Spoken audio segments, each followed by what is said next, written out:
Good evening, everybody, and welcome to the February 25th Chatham Township Committee meeting.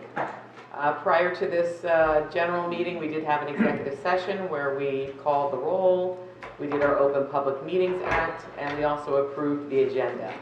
So if you all join me in the flag salute.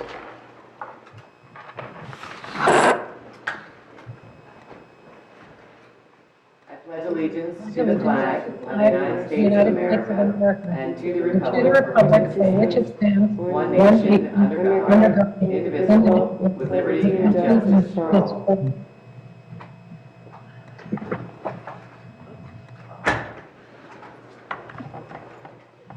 Thank you very much, Greg, for your graphics. Tonight, we have annual reports from our Environmental Commission and our Open Space Committee, and then we will go into committee reports. I'd like to read the mayor's message before we go into the annual reports. I just have to say, it's 23 days. Excuse me, Madam Mayor, I just wanted to throw one technically. I apologize for missing the initial public session before we went into executive session. So you mentioned that attendance was taken. I just wanted to make sure it was clear for the record that I am here. If I wasn't here, when you joined, it was noted. Yes, I got it. Thank you. So it's 23 days until spring, and it has been terrific to see sun and blue skies. It has been so good for the soul, and I think we all needed that little bit of sunshine. Hopefully it will continue. But we do have to give continued thanks to our DPW, our police, and our fire, and our EMS for being there for our community throughout these snowstorms that just seem to not end. I'm hoping that they will. And the thanks continue to our residents and volunteers for keeping our community vibrant and caring. On Saturday, the Chatham Chinese Association held a virtual New Year celebration at the Library of the Chathams, and it was a pleasure to participate and learn about the traditions and history of the Chinese New Year, or also called the Lunar New Year. We are in the year of the Golden Ox. This Sunday, we also participated with members of our faith community. Thank you to Celeste and to Stacy for coming. In remembrance of the more than 500,000 lives lost during the pandemic, including 37 residents in the township, 500 flags adorned the library lawn, the church bells tolled, and we shared in the solemnness and in the hope of better times to come. And the annual installation for the ceremony for the Chatham Emergency Squad was held on Sunday night, welcoming their new members and their officers, many of which are continuing in their roles. For more than 85 years, the all-volunteer squad has served our community with dedication and professionalism. They just mailed out their annual appeal for funds, as they do rely on our community to help support them. So please support the squad if you can. Affordable housing update. We continue to negotiate with Kronos Holdings, LLC, in good faith. And we want to thank the owners of Kronos Holdings, Angelo Buzos, Jerry Scontrianos, Howard Lobos Scontrianos, and Catherine Catazero for their continued cooperation. Our COVID-19 update, there's some good news. We had been at 30 active cases for the past 2 weeks, which is the highest that we've been since the beginning of the year. And as of yesterday, we dropped to 17 active cases. That's a 14-week time frame from infection to the time that they move off. We did have 5 new cases reported since Monday. More people are getting their vaccination appointments as the availability continues to increase, which is also good news. Last week, Morris County went over 100,000 vaccines administered, and the quantity has increased from 100,000 in January to 135,000, and we're now up to 150,000 doses per week, which is allowing the system some flexibility where more and more people are being able to get appointments. We're still not at the point where we are able to have local vaccination clinics, but I'm hoping that we're going to get there at some point as we continue to get more doses of the vaccine. We're also dealing with COVID variants that increase transmission. So please continue to be vigilant about wearing masks, limit your gatherings, washing hands, social distancing. COVID fatigue is absolutely a real thing. We all feel it. but I'm hoping that we can all stay the course. Under good things, mayors around the state participated in a conference with Senators Booker and Menendez to address the CARES Act funding, the impacts to municipalities, and COVID. I spoke about the hardships that people are having, especially seniors that are faced with a difficult registration system, multiple registration venues, and again, this kind of quest to have more local vaccination centers to accommodate those that cannot get to Rockaway or cannot get to the mega sites across the state. And as I said, we don't have enough yet to get to the local clinic level, but we're going to continue to work with the senior center on this. We're going to continue to work with the representative from the governor's office on this. I also want to thank several residents who reached out about putting together a system or a group of people that would try and get seniors vaccination appointments. That's much appreciated, and it's great that you're reaching out to do that. And I have been in touch with Julie Reich at the senior center. And those things are going on right now. So thank you very much for those of you who took the initiative to reach out. I'm going to save committee reports for when we get to reports. And we're going to move into our annual reports and welcome our Environmental Commission. Do we have Dot here from our Environmental Commission? Hello, Dot. Hi there, everybody. Thank you for inviting me to speak tonight. I hope everybody has a copy of our annual report. I did send that. Do you have an annual report there in front of you? Okay. Also, as you speak, I am proud of the Environmental Commission. It's 52 years old this year. That's a while. It's been doing good things for the town for 52 years. And a lot of the names that everybody will recognize were on the Environmental Commission. Some maybe it was chair for a while.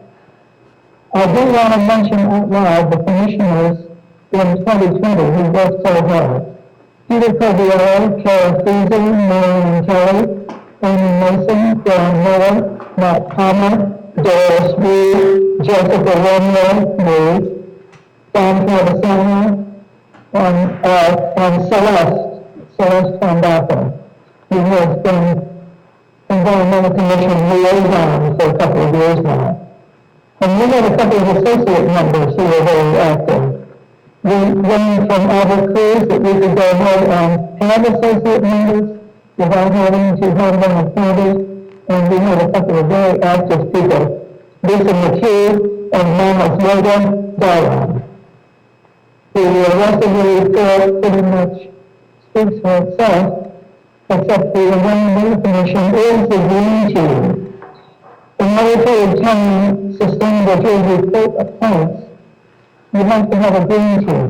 And in Chatham Township, the green team coincides with the Environmental Commission. So we have a green team and we get points for having a green team. Most of the work that the Environmental Commission is going to do this year will be on projects that qualify for sustainable Jersey points. We're going for 300, I think it's 300, I should know this. Maureen is chair of the green team. She will correct me after this meeting if I got it wrong, but I believe it's either 300 or 350 points to achieve silver certification. That's what the township is going to try for, and that's why the Environmental Commission has sent me all these ordinances recently to approve.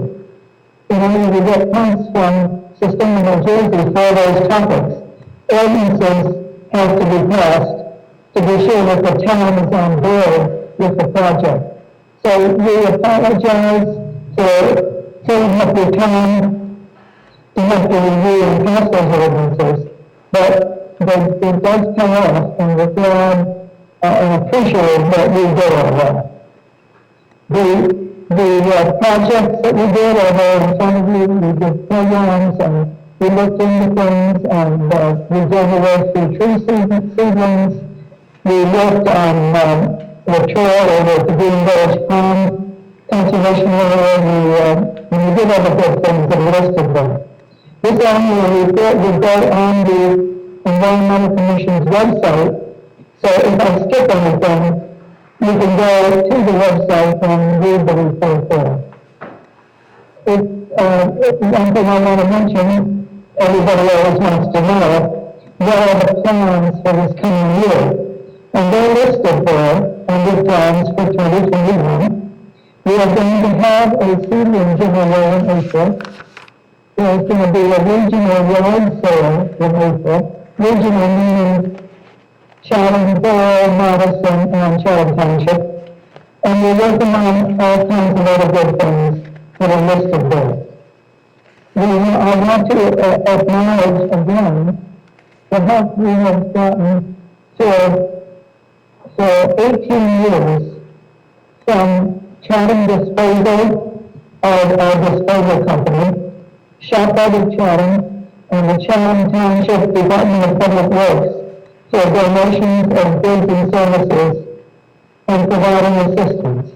Chatham Disposal has picked up the trash that we pick up on our work days and cleanup days without fail, promptly and at no cost. They have been just wonderful, and I want to be sure I'm mentioning them.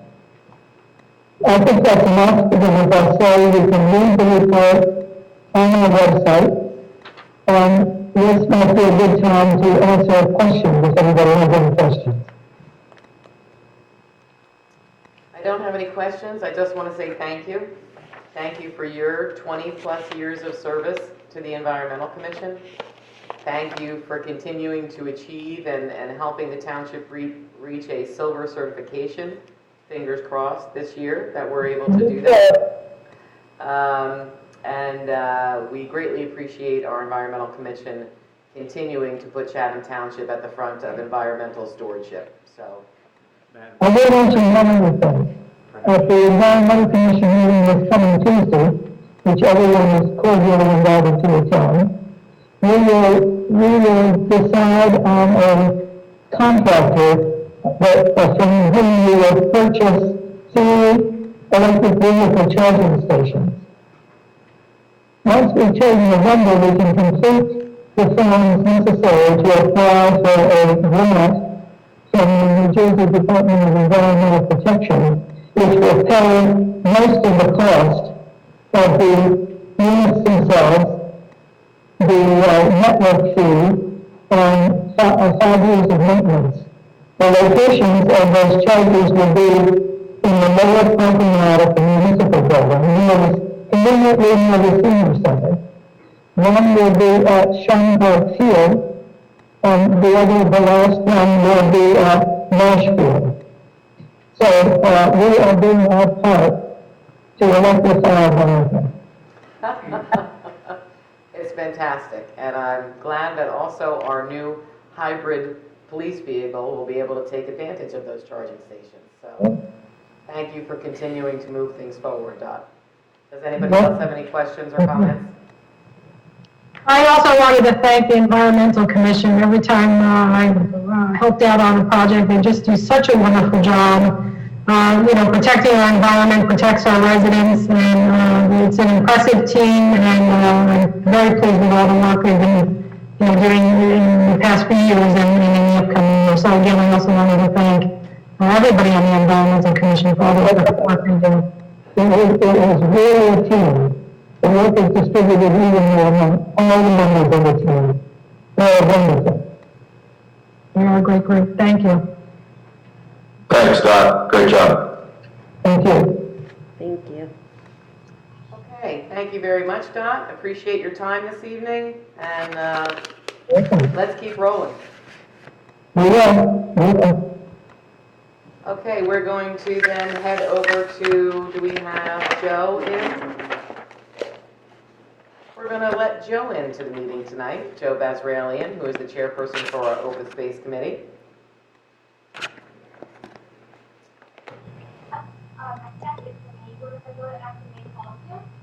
Hello, Joe. Okay, How are you hi. today? Thanks very much for having us. Hi, everybody. Thank I you. know you have a heavy-duty agenda, so I'll jump right into it. You do have a one-page summary in your packets. This was compiled and voted on by the Open Space Committee. And so I'll spend 2 minutes on 2020 and maybe 3 minutes on 2021. The grand message is we've seen this past year, like maybe no other year, but Chatham Township loves its open space. For all of the reasons why we all love our open space. For our beauty, our scenic views, make our water clean, keep our property resale values high, give us recreational opportunities for kids and adults, and on and on and on. So one of the big achievements in 2020 was we helped complete the Green Village Pond Loop Trail. It was an out and back trail. Now it's a loop trail, thanks to 2 big bridges the Eagle Scouts built. We've seen a lot more people on that trail. I have gone on the trail about 15, 20 times in 2020, and I'm only seeing people there now. You can tell when people log into All Trails, which is a worldwide app. 40 people have logged up Green Village Pond Trail. It gets 4-point-something stars. And Scouts have now added geocaches. So there's a whole other web page for I really like this trail. I like geocaching. There are a lot of fantastic geocaching aficionados. We saw continued super high use of the Draw the Farms Preserve loop, that 1.5 mile loop. It started at year 1, about 10,000 people, according to Dave Hammer of the Morris County Parks. That was just year 1. We didn't even see a lot of cars parked there in year 1. Now, every time I drive by, which is twice a day on the way to work, there are lineups of cars. Even when the snow's a foot deep, there's still a few cars that people trudging through. The township, began to construct and lengthen Hillside Trail, thanks to the professionals and the big grant that was achieved by the township. Thank you. Even before that trail is complete, I tell people about it, they go hiking on it anyway, and then they write, thanks, it was so nice to take my kids there. There's a lot of enthusiasm.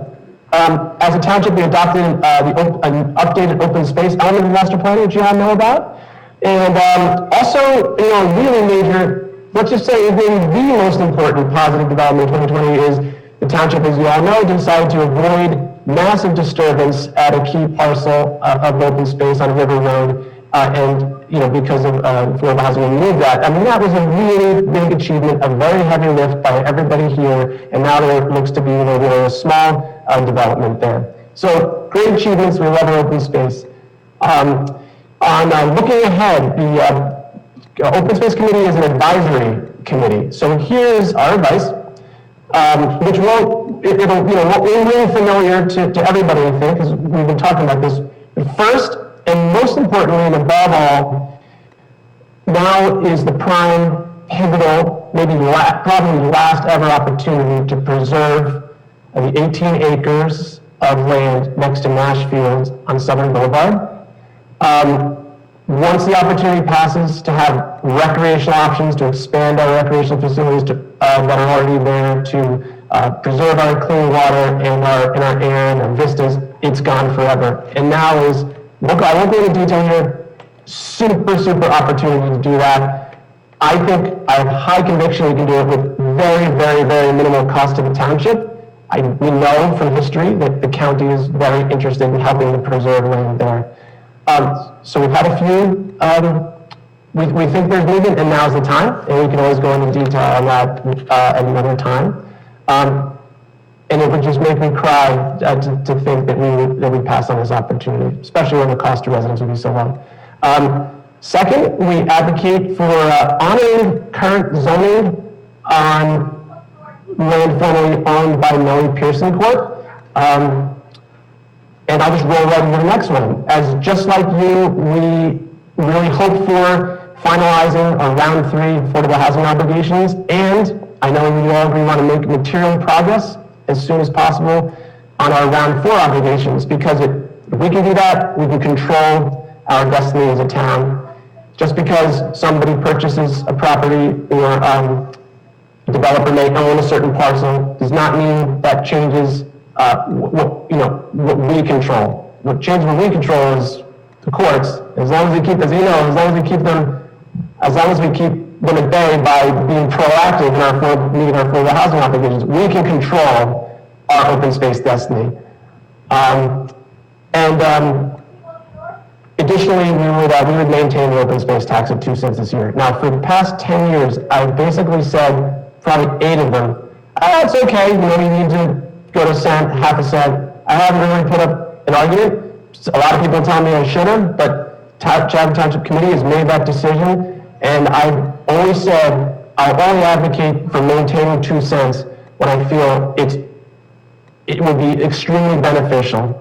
And I think now, given the opportunities before us and the opportunity to reduce debt and to prime ourselves for another open space action, especially, I think now is a great moment to maintain 2 cents. We've also had a lot of interest in joining the Open Space Committee. It was great to hear Dot say that there are some associate members of the Environmental Commission. If at some point in the future, Mr. Cruz could opine whether Open Space Committee could do the same thing, we would. There's interest. I've just heard more interest today. Or if we want to amend section 2-20.2 to say we can have an alternate member. It would be great if there were more volunteers in. And I'll wrap up there just by saying that the Open Space Committee is really enthusiastic about the year ahead. And thank you for all the coordination and collaboration with you all who are very supportive as well. Thank you, Joe. As always, there's a lot of good things going on with the Open Space Committee. Always looking forward, always looking for opportunities. And I think that you will be pleased with what we have to say in our budget meeting tonight. And we look forward to both open space opportunities. And Joe, I just wanted to ask this question, but we can also use recreational funds when we actually kind of get to that point where we have open space funds, I meant recreational, open space funds when we get past the debt. Those can be used for enhancing trails, recreational facilities, those things too. Yeah, the open space tax could certainly go toward certain facilities. In Township today and in all the time that I've been here has always been creative and resourceful.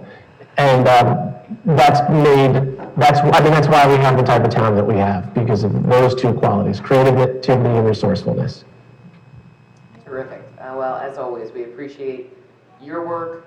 We appreciate the work of all of the volunteers on the committee. It's a lot of work. It's a lot of advocacy, and we greatly appreciate it. So thank you very much for coming tonight. Does anybody from the committee have any questions for Joe? No, I just want to echo the thanks. Whenever you think of open space, the name Joe Bozralian is synonymous with open space, and I hope you and the committee can feel really proud, because especially in this environment, in the pandemic, it has been a tremendous relief to residents to be able to access our beautiful open space. Really meaningful impact to be able to get outside. In terms of my role, I'm on a lot of the mental health initiatives for the town, and programs where you have drug and alcohol prevention as well. Stress and anxiety is all tied in. And there's been a lot of discussion about how important it's been to get outside. Our family's been exploring all of the open space in Chatham Township and Pierce County. So a huge thanks to the Open Space Committee and to you for all the work that you've done. You made more important than any of the points I made was, I think, that point at the end, is that we all really enjoy it, and this past year has really shown that. Thanks for making those points, Stacy. Thanks, Joe. Great job. You and I have spoken many times, and I look forward to continuing to work with you going forward this year. There's a lot of stuff going on, and great job with the report and last year. Okay. Thank you very much, Joe. We appreciate it. Let's keep moving forward. Okay, we are up to committee reports. What? Yeah, we're on committee reports. And tonight we're doing something with our committee that we're inviting people to come in. Last meeting it was Mark. Tonight we have Ashley here in person, so she gets to sit up on the dais and see what it's like. So Ashley, we'll start with you with your reports. Okay. Colony Pool Committee met, and we pretty much anticipate registration opening mid-March is what we're thinking. So keep an eye out for those emails to register. I think it was so great that everyone had such a wonderful experience last summer and that nobody had any type of COVID problems. And we're going to take same type of restrictions this year, following all the guidelines. So that should be good. Also, I met with Carol Bianchi, our representative with JCP&L. One, they're working with the Great Swamp to plant trees for Arbor Day. So we're going to be the lucky recipients of about 50 new seedlings. So that's kind of nice to have. And then also she showed me a really cool feature that I thought all of our residents would like to know. If you go onto the JCP&L website, you can see an area that says My Town. And if you click on that and then go to Morris County and then go to Chatham Township, you can actually see like if there's a power outage, how many customers are affected, the percentage of the town that's affected, and how many substations, etc. So you can kind of have an idea of how the magnitude of the outage. I think that's pretty good information for us to have. It might even be something that we might want to put on our website just so people have easy access to it. It's currently on our Facebook page. Is it? Okay. Yeah, it's as part of their storm features. Okay. Cool, and we'll make sure there's an active link to the website as well. Okay, great. And Ashley, Public Works and Sewers? No reports.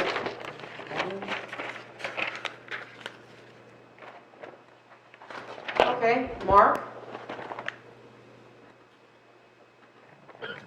Hey, hi everyone. So main thing that I have to report this week, and I'm happy to report and bring some good news, is that the library of Chatham's Board of Trustees has had several meetings, including one earlier this week, and has officially adopted a plan to move forward to the next phase of its reopening process, which is the long-awaited phase of allowing members, library patrons to actually visit the library. The plan remains subject to some groups we're going to jump through and consultation with the health officers of the borough and the township. But as of now, the plan is, barring any unforeseen circumstances, to move forward with allowing patrons to have some limited access to the library as soon as March 16th. Of course, keep an eye on various social media and website areas to see this is going to be subject to restrictions and CDC guidelines and health officer directives and social distancing, masking, limited capacity, limited hours, and works. But very excited to report that it certainly appears that for those people who want to visit our library, and there are many of you, that the opportunity will be coming very, very soon. So happy to report on that. And as far as the health board, the mayor spoke about the cases. Obviously, they're declining, and vaccinations are increasing. And I won't belabor just going into our statistics again, but certainly tied into the library reopening plan. So more good news on that front, but remain vigilant for staying safe out there. As far as the public safety committee goes, the main report would be what it always is. There's been a lot of storms, which I think leads to less criminal activity, but there was yet another theft recently that was the direct result of a car being left unlocked and valuables being left in the car. So I'll just give you my monthly encouragement to refrain from doing that. Lock your cars and take your items. And the only last thing I would like to report, from a public safety standpoint, generally, And this is, I'm just sort of bringing this up as a liaison to the Public Safety Committee and as an interest to public safety, as I'm sure everybody saw recently, the news that the governor has finally and officially adopted the law, the legalization of recreational marijuana use in the state of New Jersey.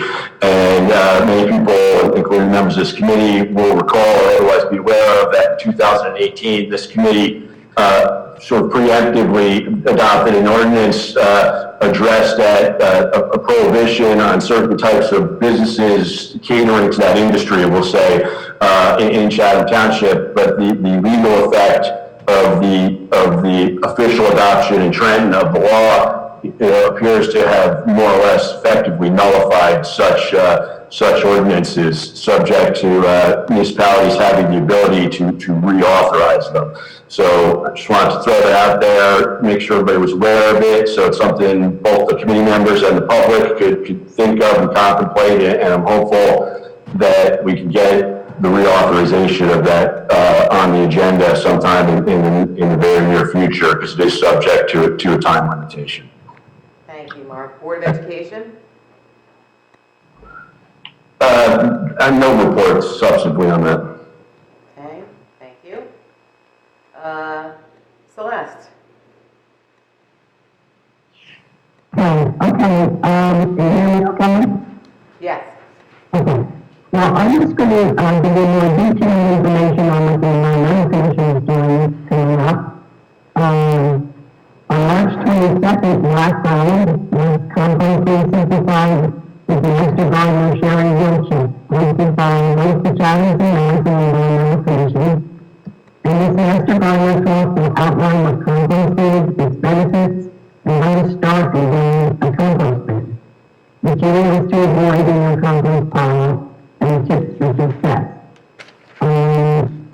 Everything else that I feel here is taken by on my page, on my Facebook page, so I'm going to continue. On April 1st, we have a virtual informational center session with the Great Swamp Outdoor Education Center, as we learn about coyotes and other animals that we should in space with. You can find out more about that on my page. On April 15th, paradise for pollinators with Master Gardener Dan Domenico, and that's hosted by both the Chavez and the Madison Environmental Commissions. On April 17th, there'll be a town-wide yard sale, and that's with Madison and the Chavez, going green by inviting residents to host yard sale on the same day. Details will be posted. On April 22nd, there will be an electric vehicle expo in partnership with Madison and Chavez Borough, and that's going to be at the Sunday Motor Company down in Madison. And local dealers, car dealerships will bring cars for the public to view, and details will be shared also on Facebook and website. And Dalton said that we will have a tree seeding giveaway, which will be on April 24th, and there's more to come on that too. Okay, I think that's it for the environmental commission. There's also the emergency squad has a deadline coming up on March 6th from 8:30 to 2:30, and this will be following the Memorial Church. We have the posted on our Township webpage, and you can walk in or by appointment on March 6th. I think you said, Celeste, that appointments were strongly recommended. Yes, they are, yeah. The Historical Society will be having a program on March 21st. It's the Jersey Game in World War II. And to get the Zoom link, you can go to the historical website or their Facebook page. I think I'm going to get it. You have a lot of committees, Celeste. Okay. So this is the Senior Citizens Advisory Committee. The suggestion is made that we consider having town meetings with the seniors so they can learn how to improve things in town for them.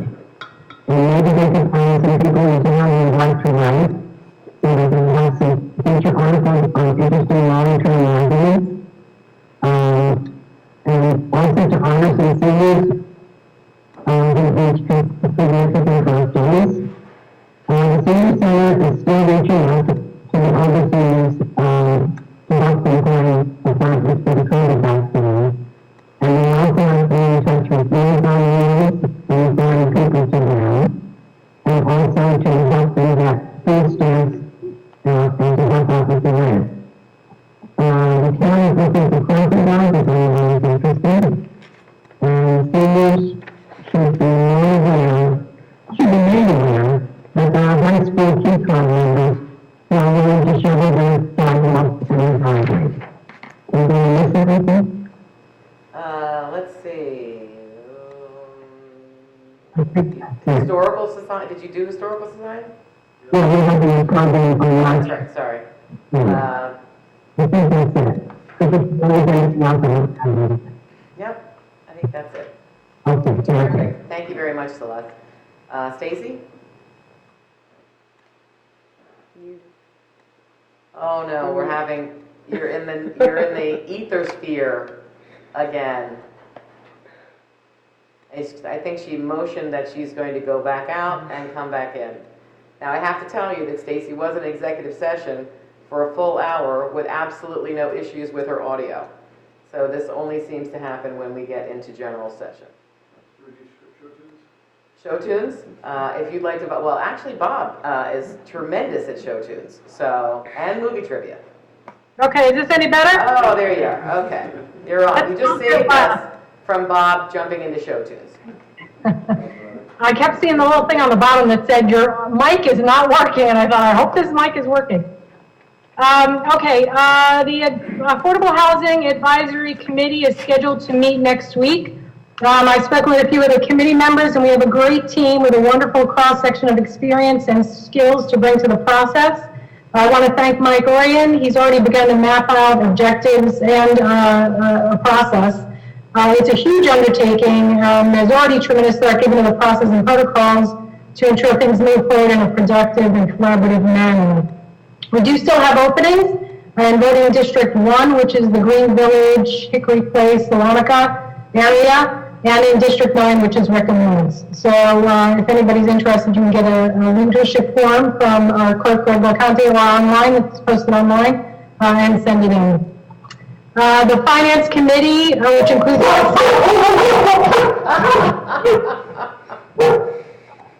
Doorbell rang. The Finance Committee, which includes myself, Committeewoman Felice, the Administrator Bob Hoffman, and CFO Deb King. We all met a couple of times in February in anticipation of the budget introduction, which is occurring this evening. I want to thank all of the members of the committee for their efforts ensuring we have a fiscally responsible budget process. As I mentioned in the introductions tonight, the more comprehensive presentation and public comment will be on March 25th.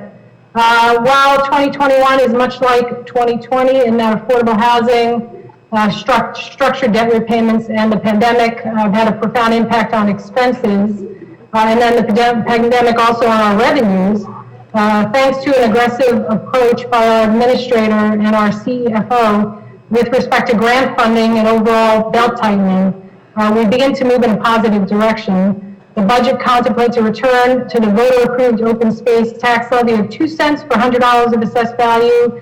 This has been underfunded for a couple of years now at 1 cent, which was barely covering debt payments. We anticipate paying down open space next year and begin to build funds for future initiatives. We have a small increase in our retained surplus with a goal of continuing to build surplus, and we'll see some improvements to facilities and services that the administrator will talk about during the presentation.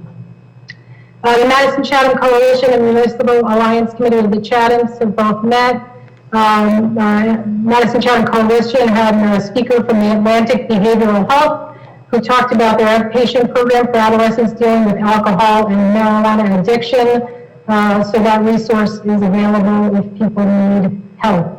The Madison Alliance Committee of the Chathams also had their Sticker Shocks campaign. So if you notice labels in liquor stores telling you that you have to be underage drinking is not legal, that's where that is coming from. Otherwise, the focus of both of these groups has been on the recent passing of the legislation around legalization of adult marijuana use. As Committeeman Hamilton mentioned, there are passed ordinance that prohibits facilities that cultivate, manufacture, and distribute marijuana is null and void, and the township has 180 days to opt in or out of having distribution facilities or cultivation facilities, and otherwise it's a 5-year gap. So we have to decide within 180 days, and then whatever that decision is, it holds for 5 years. Of course, for these organizations, MAC and MCC, their focus is on abuse and underage use to try and prevent both those situations. The planning board met this past Monday. Their focus was on memorializing resolutions that I mentioned at the last meeting. And the other thing I wanted to mention is I attended Mikey Shaw's February 16th webinar on the latest paycheck PPP program. I'm trying to think of what the acronym stands for.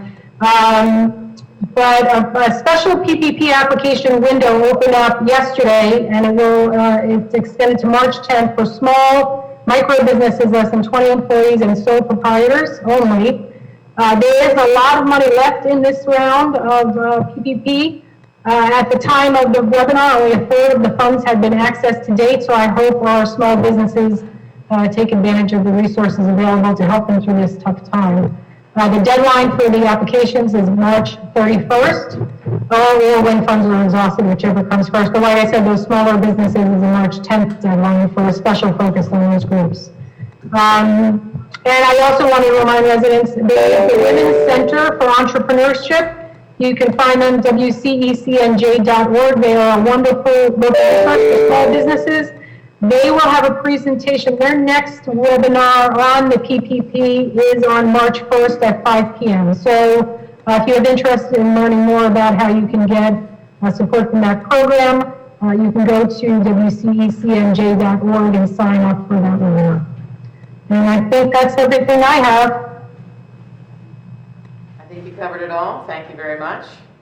And Mark, is this something, the PPA, the new PPE for the small businesses, is that something you can push out through the business advisory committee? Because it's the first time this is being offered. Yeah, there's a plan to have an initial, communication with the new members of the new committee, and it's certainly something that I will mention to them. But the committee hasn't had a meeting yet. But I will let everybody know, or remind them. Thank you. For me, Joint Rec met last night to talk about spring sports. With the fields covered in snow, it may be a while before the kids actually get on the fields. But the NJSIAA has high school sports starting practices on April 1st. There is some concern about spring break, which starts April 2nd and then ends with a delayed opening on April 12th. But we know that we're targeting a rec start date of about April 17th. Baseball, I believe, is starting on the 18th. I think we're going to be getting kids back out on the field for spring sports, which is always a welcome news, especially since we've started back with basketball skills and drills, wrestling. So that's all very good news. The Diversity Advisory Committee met on Monday night as an introduction to talk about what it means, what it wants to be, go over the mission statement, and our next meeting will be on March 8th.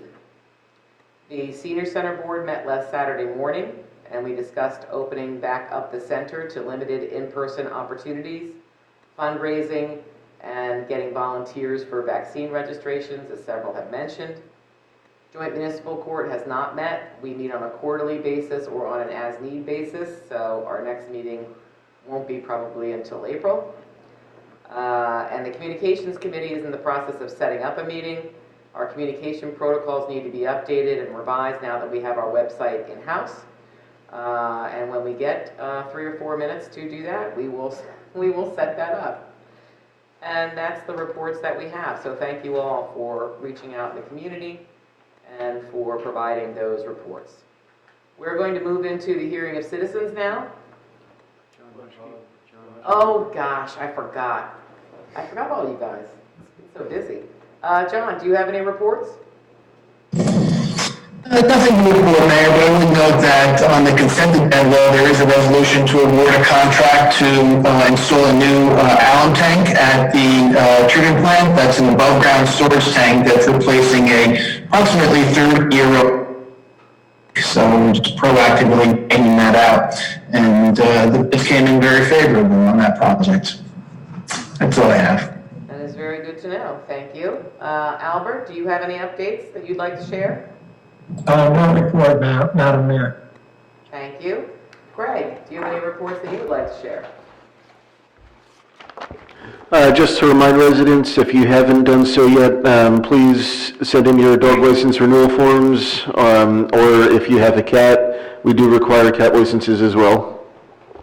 Thank you, Greg. But we have had most dog owners re-register their dogs, and to all those who have done so, I offer my thanks.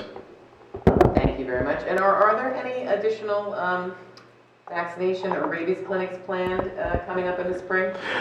We don't do that in the spring. We do that in the fall, because the statute is that the rabies vaccination is supposed to be valid through the month of October, so that's why we usually do it the first Saturday in November. Terrific. Thank you. And Bob? Mayor, I was trying to think of a good segue about dog licenses and cat licenses. So our clerk talked about the head end of the animal, the dog. I will talk about the other end. We've had some residents that like to walk their dogs, particularly around the municipal building, but it would be appreciated if they would clean up after themselves. There was a couple of loads that were out there at 5:30 tonight, so please pick up after your dog. Pine Street as well. We've had complaints on Pine Street and around our parks. Yes. Where people are leaving They're present yeah. or a present in a bag. So if That, and there seems to be to be polite, the Colony tennis courts seem to be a gathering place for the unwanted bags and other things. Yeah, that's not what we need on Colony Courts. They're doing poorly as is. That's right. But going to something that's more positive, there's a resolution on the agenda tonight, Resolution 2021-87, and this is a resolution that's requesting the township to forgive interest to 90 residents who mailed their first quarter tax payments. The postmarks came in between January 29th and February 3rd, but the township received them after February 12th or after February 11th. The deadline to receive them was February 10th. So under normal conditions, that's plenty of time to put your tax payment in the mail and have the township be able to process it. I want to thank our township tax collector for bringing this to our attention. And when we started to look into it, I wanted to know what are we talking, a few, 10? It turned out to be 90. And so we have... Totaling and the amount of penalties. Correct, and it's, so these people, through no fault of their own, would be penalized $2,074.53. So the smallest penalty would be 15 cents, and the largest would be $487.34. So this doesn't make sense, and the township also received tax payments that were postmarked from February 4th, say through February 7th, and those payments were received on time. So we're not sure what happened, but we're asking the township committee to allow us to invoke the statute for this one time only, the first quarter tax payments, so that these citizens, these taxpayers, through no fault of their own, will not be penalized for something that they didn't have any control over. And at this point, that's my report. Thank you. Terrific. Thank you very much. I appreciate it. And now we're going to move on to the hearing of the citizens. This is our public comment section. This is an opportunity for residents to speak up on topics that are not scheduled for public hearings. Each person may speak for 5 minutes per session. Please state your name and spell it if needed, as well as give your street. No need to give the number of your address. We'll give you time to speak, and then we'll answer questions at the end. If you're watching via cable, you can call in with the numbers that are printed on your screen, at the phone number, printed on your screen, and you raise your hand by pressing *9 when you call in, or by Zoom, you can raise your hand. Greg, do we have any written correspondence that we received? We do not have any written correspondence, and in addition to the numbers having been up on the screen, they're also on the agenda on the website in case anyone missed it on their screen. Terrific, thank you very much. We do have a few hands raised. The first one I will allow to talk is Mr. and Mrs. Sinha. Good evening, everybody. My name's Rathumba, and I live on River Road. My friend is Ayana. I'm not sure if you could unmute her, please. Her name's Ayana Ball.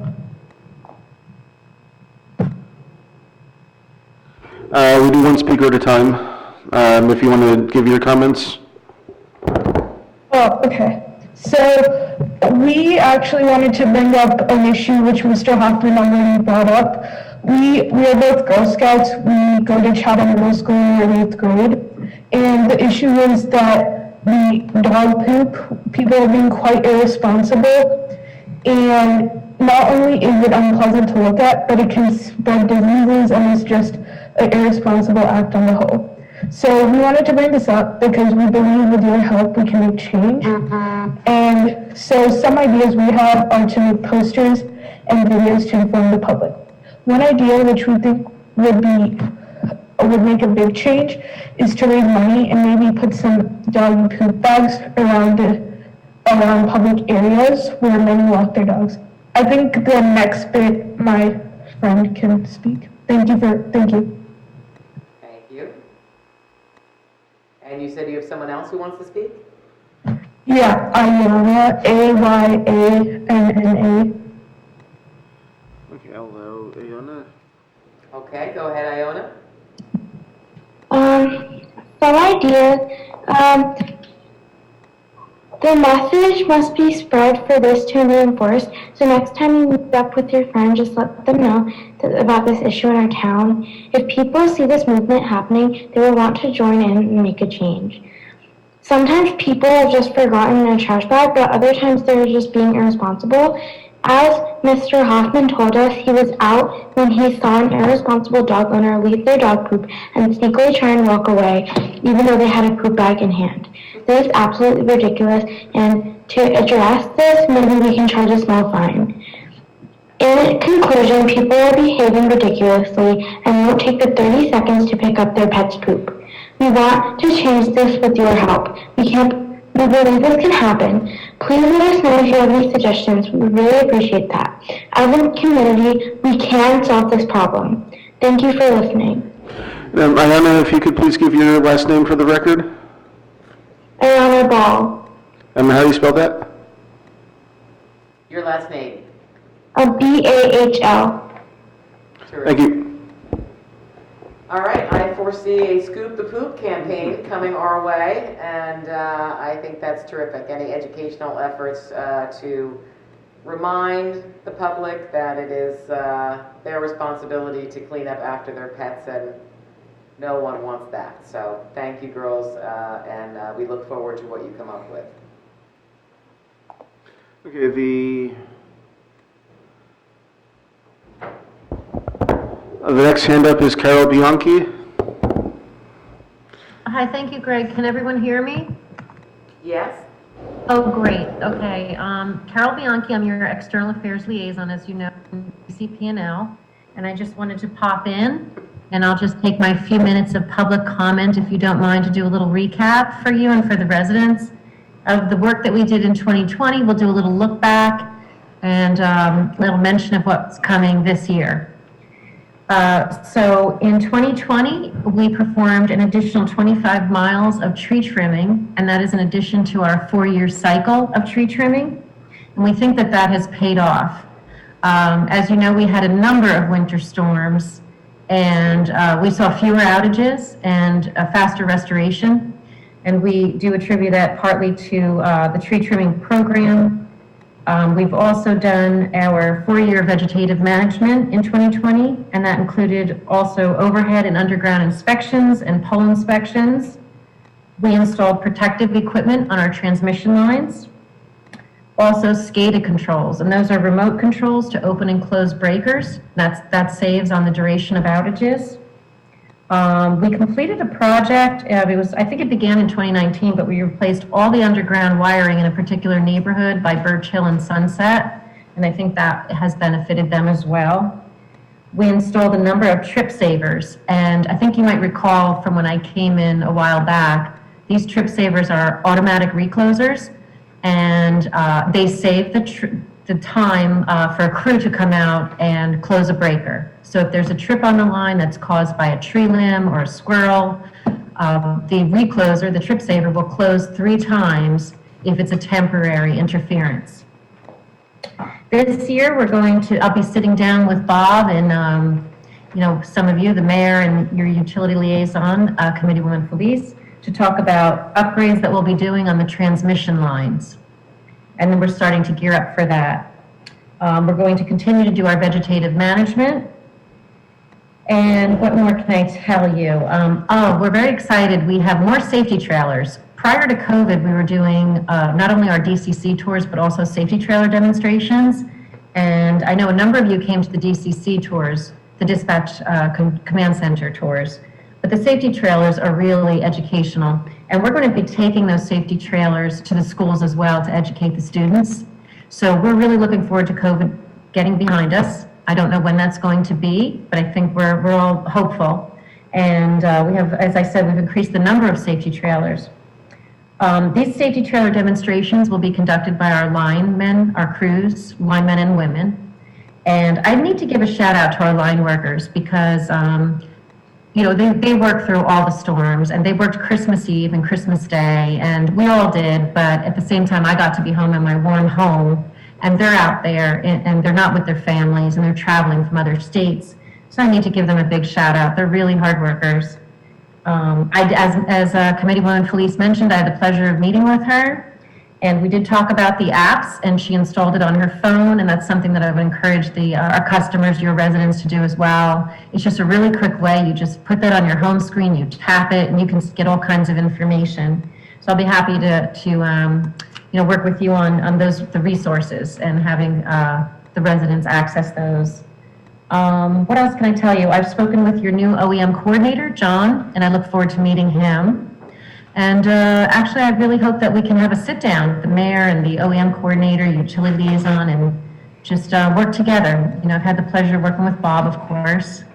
And stay tuned. I'm pretty sure we'll get to meet soon, and hopefully we won't even have to wear masks at some point.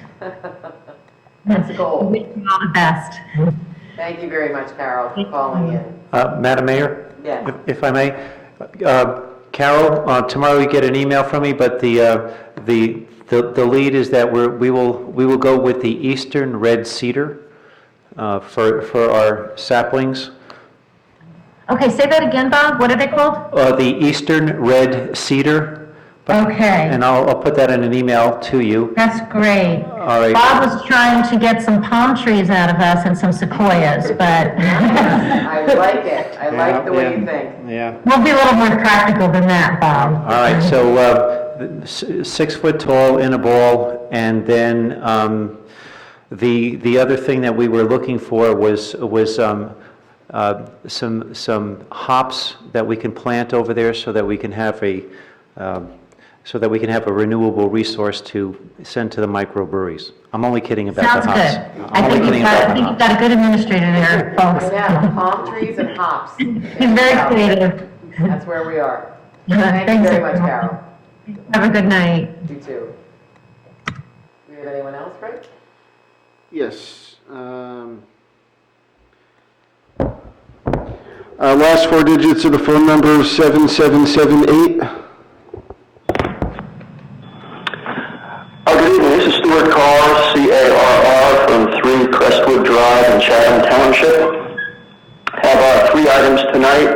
Number 1, echoing everybody's comment here about the superb work done by Mrs. Stillinger and all the other folks Jessica Romeo and company with the Environmental Commission, and number two, Joe Bazraeli and all of his folks with the Open Space Committee. Terrific work. I'm glad everybody is very, very positive on the committee as well as administration about their efforts going forward and what they've been doing in the past. Number two, Mayor Ness commented a minute ago on the kids getting out to play ball. I'm not sure whether it's exclusively the school kids for the teams and stuff, but I think you were also referencing recreation.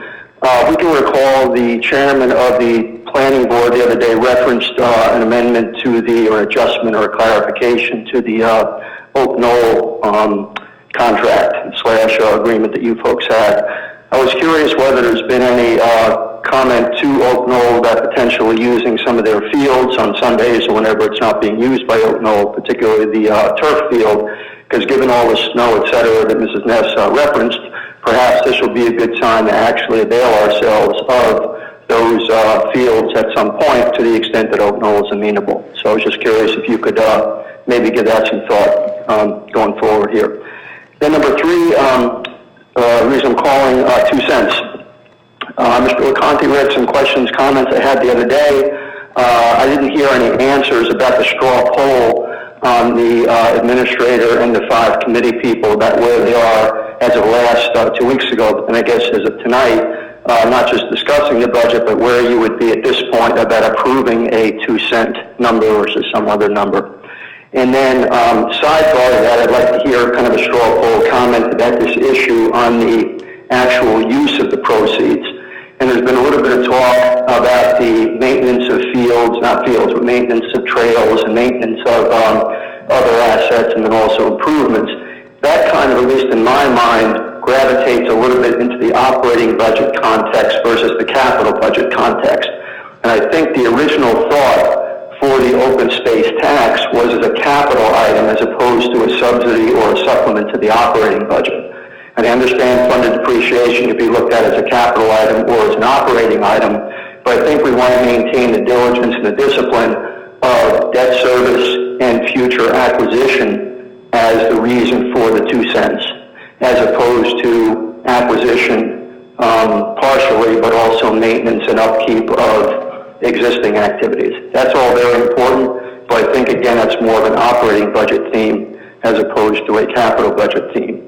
So as part of the straw poll tonight, which hopefully we can get as part of this discussion, is to find out kind of what the thought process is about the 2 cents when it comes in, whether we're going to, kind of more directed to acquisition mindset versus a, maintenance and upkeep type mindset. That's it. So again, if you could please work on the straw poll issue tonight, that would be terrific. Thanks so much for your time. Thank you, Mr. Wood. I'd like to start off with your... If I may interrupt, Mayor, with your permission, a straw poll is not appropriate. That is... I wasn't going to do that. Yeah. Can I just make my comments?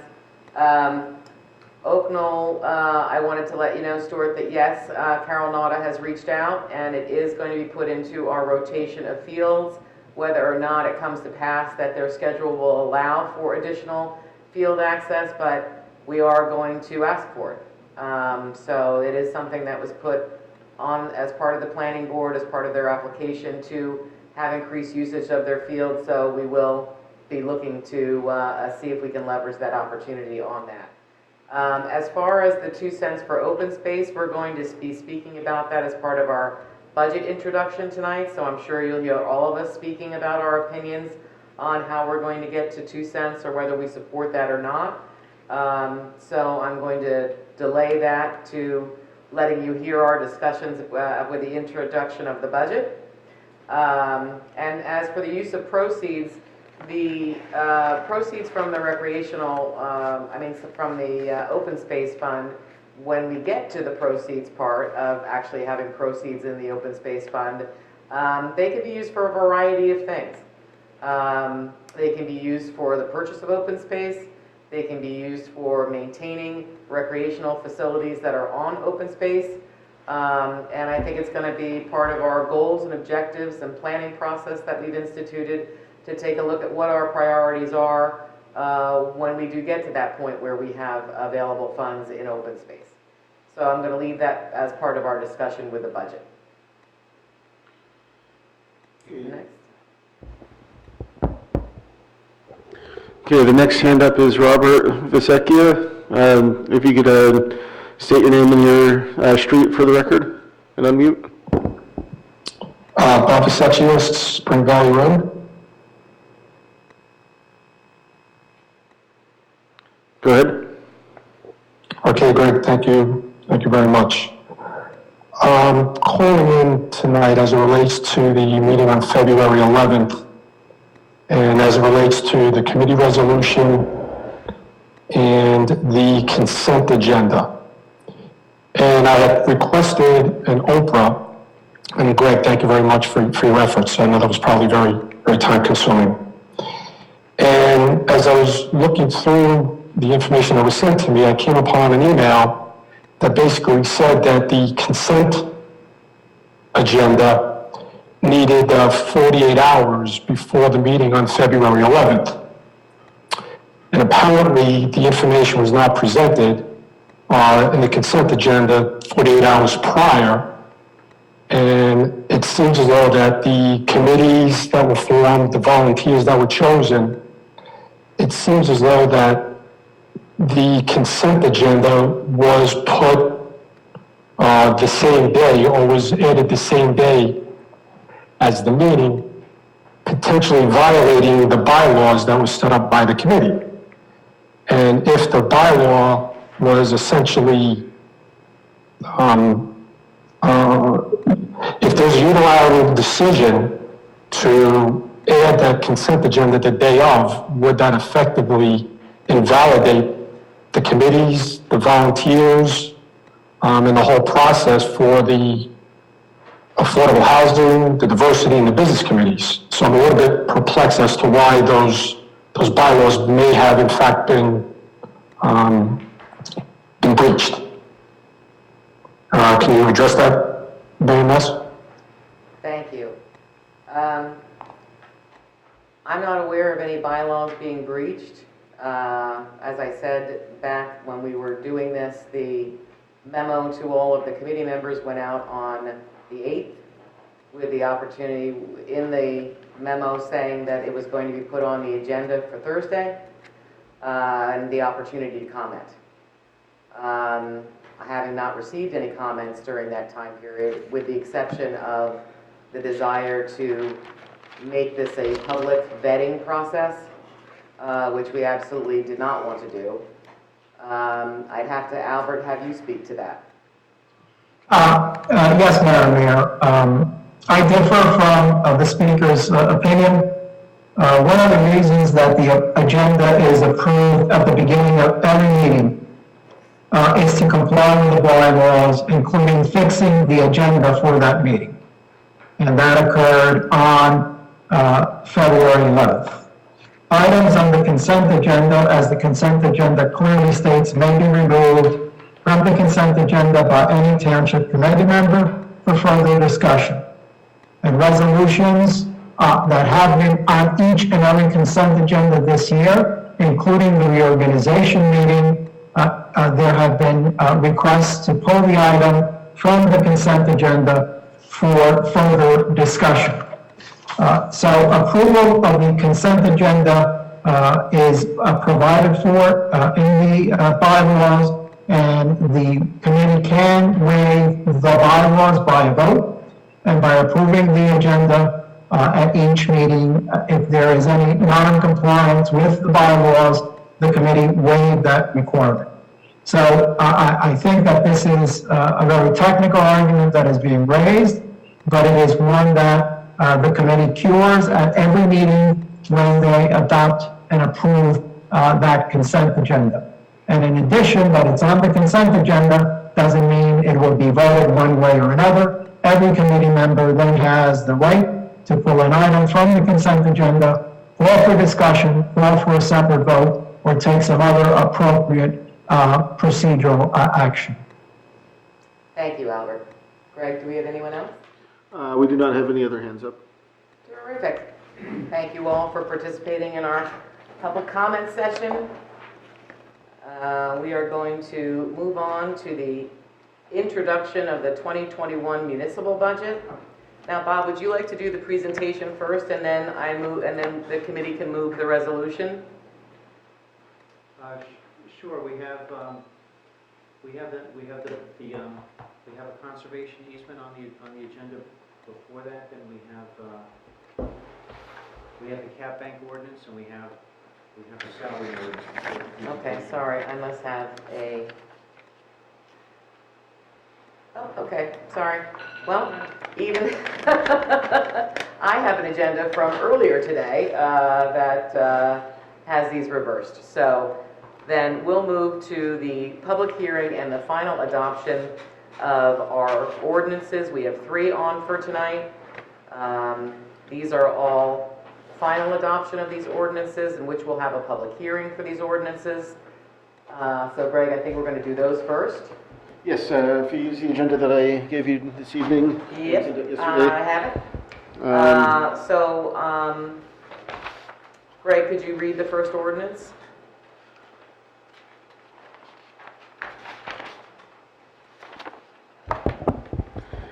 Ordinance 2021-02, let me turn on my camera.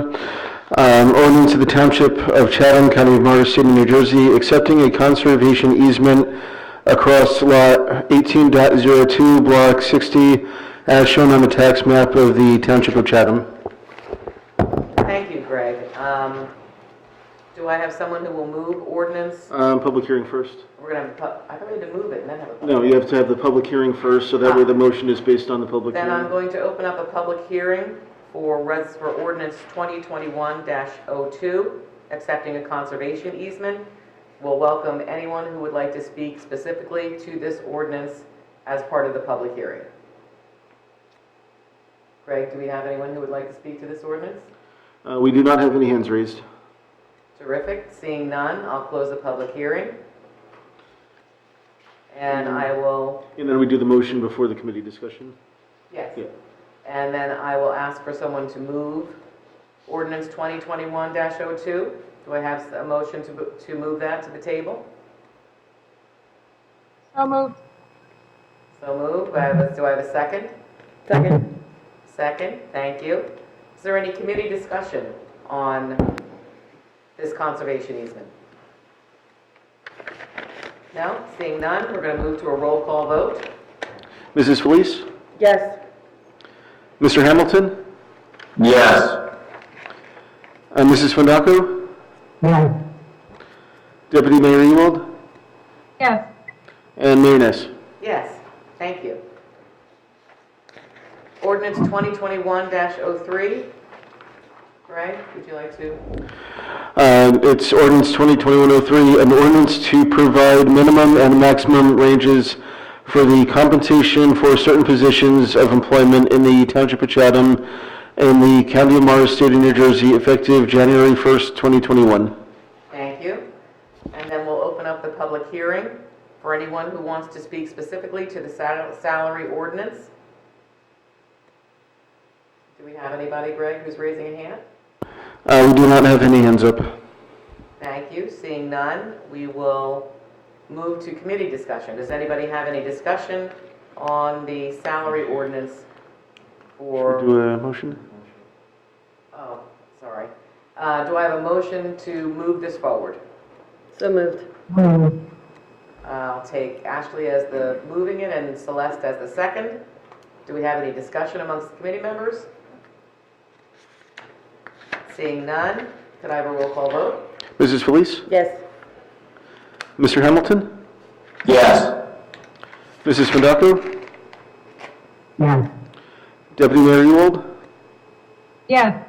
And Mayor Ness? Yes. Motion passes. Thank you. And then we have our third ordinance, Greg. 2021-04. This is an ordinance of the Township of Chatham, County of Morris, State of New Jersey, to exceed the municipal budget appropriation limits and to establish a cap bank, NJSA 40A:4-45.14. Thank you, Greg. This is an opportunity now for the public to ask any questions that they have about 2021-04 cap bank ordinance as part of the public hearing.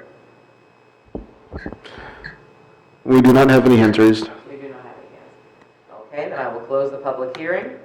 And I will, does anyone want to move the cap bank ordinance forward? So moved.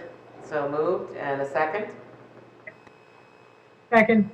Thank you very much. Is there any discussion amongst committee members about this ordinance? Okay, seeing none, I'll have a roll call vote, please. Mrs. Felice? Yes. Mr. Hamilton? Yes. Mrs. Fondaco? No. Deputy Mayor Ewald? Yes. And Mayor Ness? Yes. Motion passes. Thank you very much. Okay, so then we're moving on to the introduction of the 2021 municipal budget. Madam Mayor, I know that you're very eager to hear that, but there was you are correct. We will do that, and then we will do the three-year average. And Which agenda are you looking at? I've got the latest one. Presentation and the resolution. Yes, no, I'm looking at that, and I was just playing for time so that I could move over there. Oh, tricky, very tricky. What we're going to have tonight is our Administrator Bob Hoffman giving a first look at our municipal budget. And take it away. Oh, we still have the purple screen up there.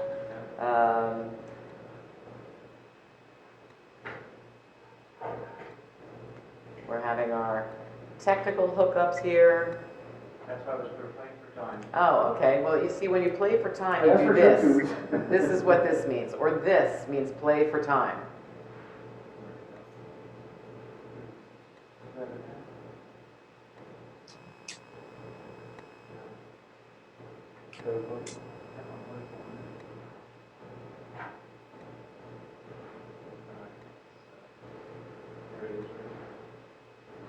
Following the municipal budget presentation, we will have three resolutions to go through.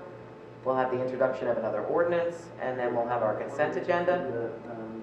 And given that we were so efficient in our executive session this go-round, we are not going to have an executive session at the end of, out of the end of this meeting, which elicited cheers from our committee members.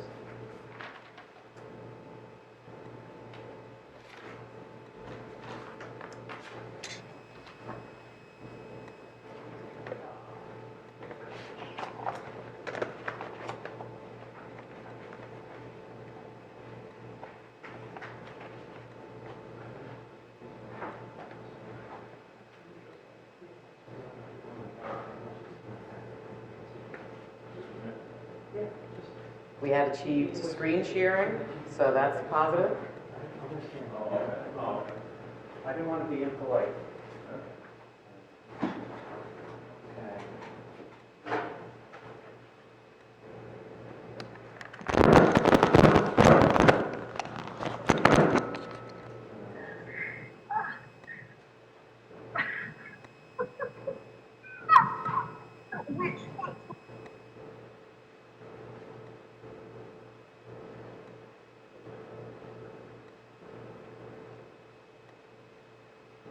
The anticipation is killing us, Bob. All right.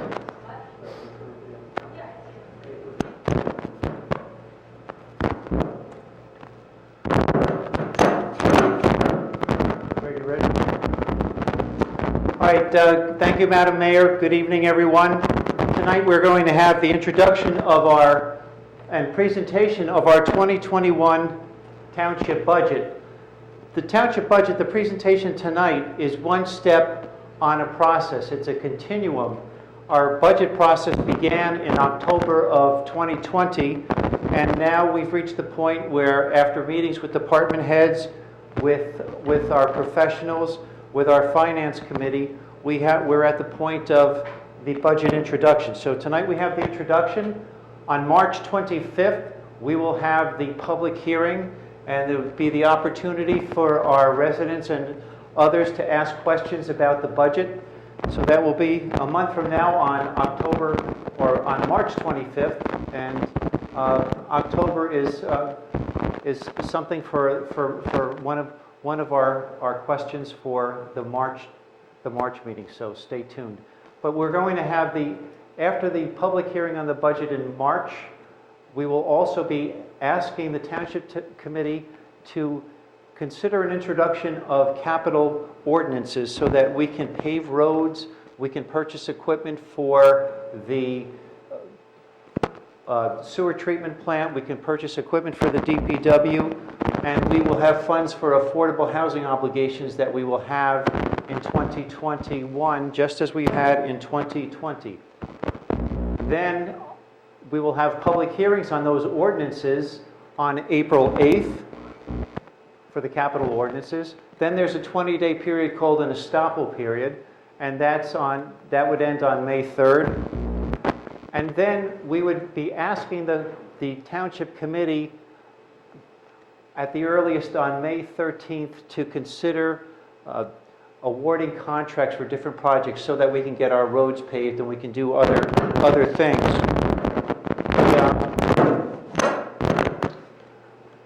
After that, but that's at the earliest, but our goal is to move the process along so that we can do some of our public improvements during the good weather in the summer. You may recall that last year we were paving roads after Labor Day because our budget process had been pushed back just due to some obligations that we were trying to work through.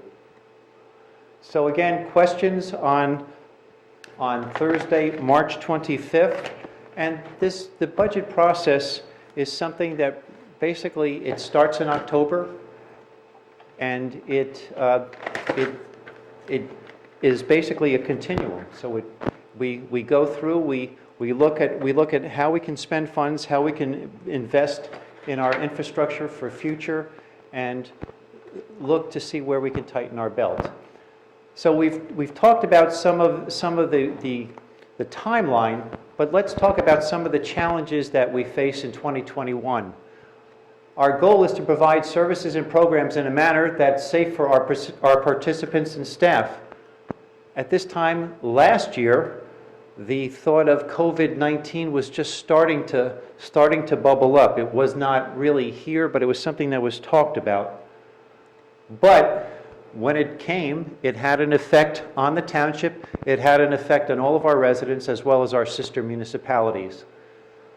Part of our challenges in 2021 will be looking at some costs. So in 2020, we had legal fees that were significant. We anticipate that we will have legal fees again that are significant. Approximately half of these legal fees that are on the screen are related to our affordable housing obligations, and that's similar to what it was in 2020.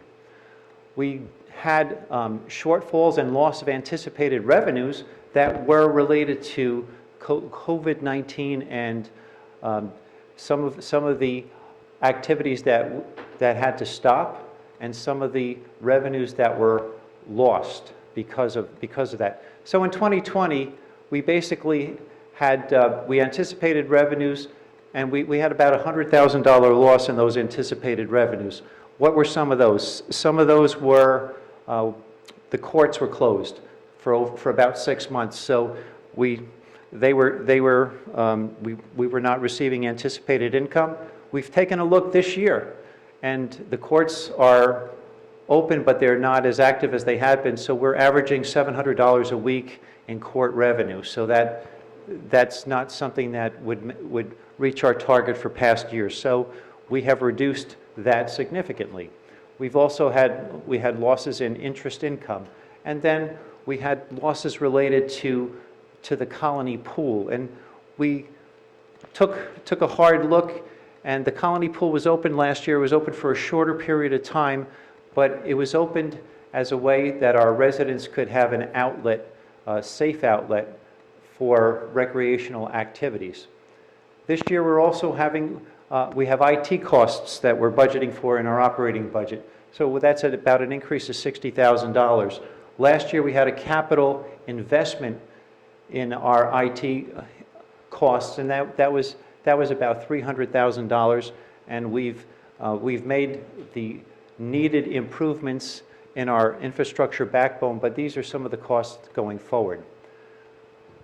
This year we're looking at some increases in our operating expenses. our debt payments are going to go up $156,000 this year. And we'll talk about that a little more later, because this is not a bad thing.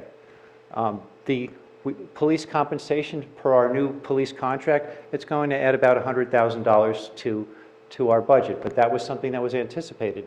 And then pension costs are going to go up about $45,000. So overall, between some of our increases and our loss in revenue, we were looking at about a $961,000 difference. So some people may say that that's bad, and it's not the best news, but there is good news that's related to our budget. So despite the challenges, we have at the end of 2019, we had a surplus of $3.4 million. For the 2020 budget, we used $3 million, and we've been using $3 million for a few years. That left us with a balance of $488,000, $488,483.96 to be precise. At year-end 2020, we had a surplus of $3,678,590. And out of that, we are again using $3 million in our budget to help serve our residents. So that means that our balance for surplus is $678,000. So basically, when you look at it, there's about a $190,000 increase year over year from 2020, 12/31/2020 to 12/31/19.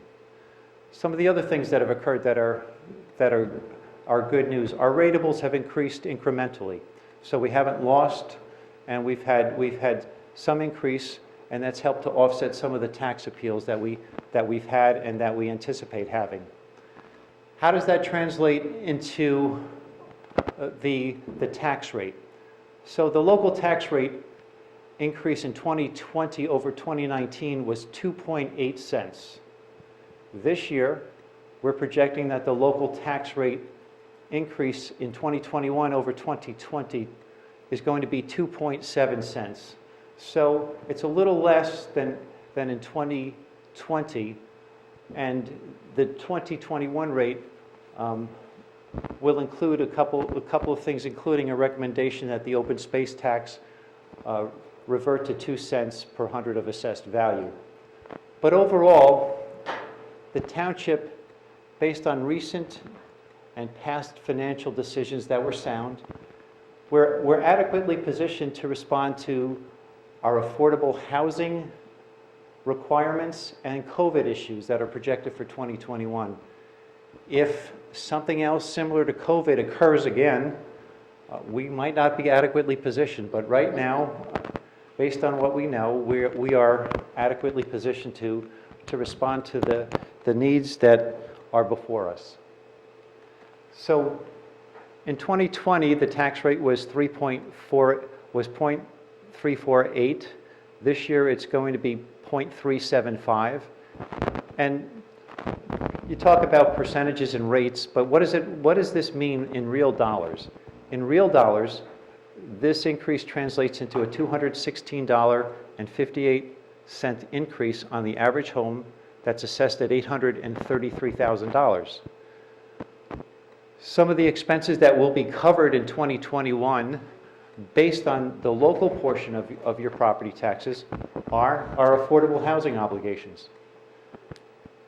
Some of the reduced revenue forecasts that we had from in 2020 that are translated into 2021.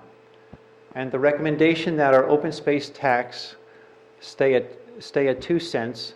And by doing this, the township's open space debt, by the year end of 2022, we will become debt-free. So what does that mean? It means that there's approximately $1.4 million of debt in our open space that the township has for the acquisition of property in the past, including the property on the corner of Southern Boulevard and River Road, and then some property that was purchased in 2007. Also, we're going to be paying paying down our debt of principal and interest of $1,578,720.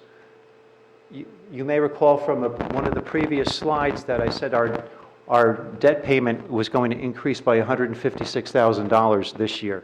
And that's part of it. These are obligations that we have based on the reasoned approach of past governing bodies. So we have bond anticipation notes that are going to be rolling over, and we want to pay down as much principal as we can on those before we have to go out for long-term debt in April of 2022. So our operating budget, our total appropriations are $16,973,537.76. Our in-cap expenses, and we'll get into this more in March, but our in-cap expenses are $12,478,663. And this part of our budget can only increase by 2% annually. The tricky part about this is that our affordable housing expenses are in-cap expenses, so we have to be very judicial with what we do in cap. And then our debt service that I just spoke about is $1,578,720. We want to pay down in 2021 $1.3 million in principal and then interest of $260,000.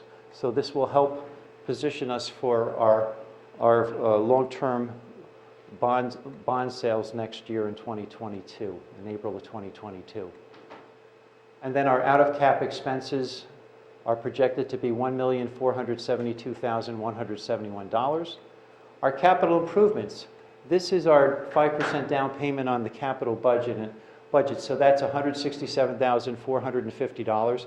And the Township Committee will be getting a memo from me with a list of, basically a 3-page spreadsheet with a list going out 10 years of projected capital projects that can be evaluated, and the governing body would then have the ultimate determination on the prioritization of those potential projects. Then the last thing that's that's part of our operating budget is something called the RUT, the Reserve for Uncollected Taxes, and that's $1,276,533. Why is that here? That's here in case some of our residents are not able to pay their property taxes on time. We have to reserve funds so that we can make the payments on their behalf, because we have to pay the school district and the county even if our residents don't pay. So the school district and the county are entitled to the full payment of funds for their budgets. So that's why we have the Reserve for Uncollected Taxes. So everybody, please pay your taxes. Key funding sources for this budget cycle of 2021 is $3 million coming out of surplus, the same as we used in 2020. Our UCC, which is basically our construction permits, we're anticipating $425,000, and our construction department, or our UCC fees in 2020, much to our initial surprise, but then to our immense satisfaction, we were able to reach our target thanks to our residents basically working from home and looking at their houses and saying, we need to make some improvements. And from the period, say from July through November, there was a surge in work being done and permits being taken out. So we were able to reach our anticipated target. Energy receipts tax of $836,000. This is basically, people call it state aid. That gets my backup because it really isn't state aid.